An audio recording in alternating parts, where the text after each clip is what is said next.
Em 2004, o Ramalhão estava na elite do Campeonato Paulista, além de disputar a Série B do Campeonato Brasileiro. Em nenhuma dessas duas competições o clube obteve grande destaque, sequer se classificando para as fases de mata-mata das mesmas.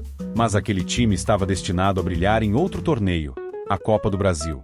A estreia na primeira fase aconteceu contra o Novo Horizonte, do Rio Grande do Sul, e o Santo André deu logo de cara uma amostra de sua força. Fora de casa, venceu por 5-0, eliminando a necessidade de jogar a partida de volta. Na segunda fase, um adversário bem mais tradicional estava pelo caminho. Contra o Atlético Mineiro, o Ramalhão venceu por um sonoro 3-0 jogando diante do seu torcedor, no estádio Bruno José Daniel, com gols de Edmilson Matias, Dedimar e Jean Carlos. Na partida de volta, o Galo conseguiu fazer 2-0, mas não foi suficiente para tirar a vantagem sofrida no primeiro duelo. O Santo André saiu classificado do Mineirão com um placar agregado de 3-2, e a primeira classificação improvável na bagagem. Nas oitavas de final, o adversário seria outra equipe tradicional do interior de São Paulo, o Guarani. No Brinco de Ouro da Princesa, em Campinas, empate por 1-1, com mais um gol anotado por Dedimar. Na volta, um tenso 0-0 persistiu até o final, mas o suficiente para classificar o Ramalhão devido ao gol marcado fora de casa, o qual ainda era um fator em 2004. E o gigante do ABC estava nas quartas de final da Copa do Brasil. Nas quartas, o adversário era nada mais, nada menos que o Palmeiras. O que o torcedor não sabia era que estava prestes a vivenciar uma das mais emocionantes disputas do século na competição. Em Santo André, a partida de ida acabou empatada em 3-3, com os gols da equipe da casa sendo anotados por Osmar, Barbieri e Sandro Gaúcho.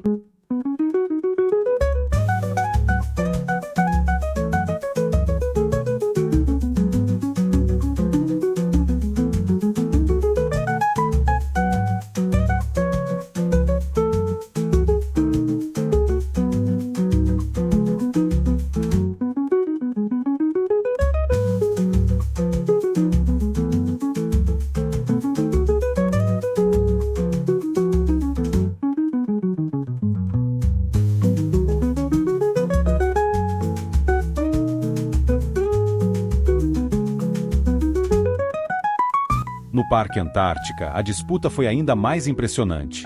Ao apito final, o placar mostrava um espetacular 4-4, com os tentos ramalinos sendo anotados por Osmar, Tássio e Sandro Gaúcho duas vezes.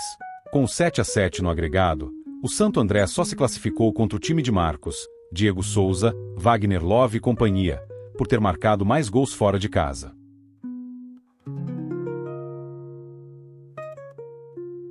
A semifinal daquela edição seria contra outra equipe que escrevia uma história tão impressionante quanto a equipe do ABC.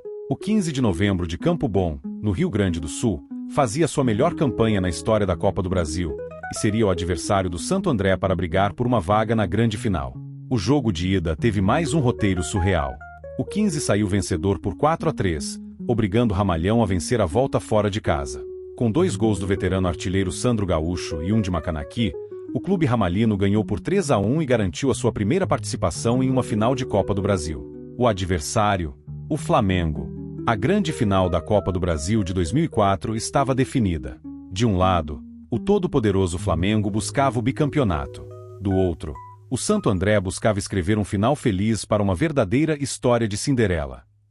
A primeira perna da decisão foi disputada no Parque Antártica e ninguém saiu vencedor após os primeiros 90 minutos. O jogo acabou em 2-2, com os gols do Ramalhão sendo anotados por Osmar e Romerito. Na finalíssima no Maracanã, o técnico Péricles Chamusca mandou a campo um 11 inicial com Júlio César, Dedimar, Gabriel e Alex, Nelsinho, Dirceu, Ramalho, Elvis e Romerito, Osmar e Sandro Gaúcho. Diante de um Maracanã lotado, quem saiu na frente foram os visitantes azarões. Aos 7 minutos do segundo tempo, Sandro Gaúcho subiu sozinho para cabecear após cobrança de escanteio e colocou a bola no fundo das redes do rubro-negro. Aos 22 minutos, Osmar cruzou para Elvis, que antecipou a marcação e chutou de primeira para fazer um improvável 2-0 para o Santo André.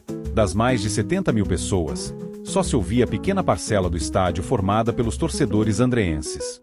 Em 30 de junho de 2004, o Ramalhão venceu o Flamengo em pleno Maracanã e escreveu seu nome na história do futebol brasileiro. Naquele dia, o Brasil inteiro coube dentro de Santo André.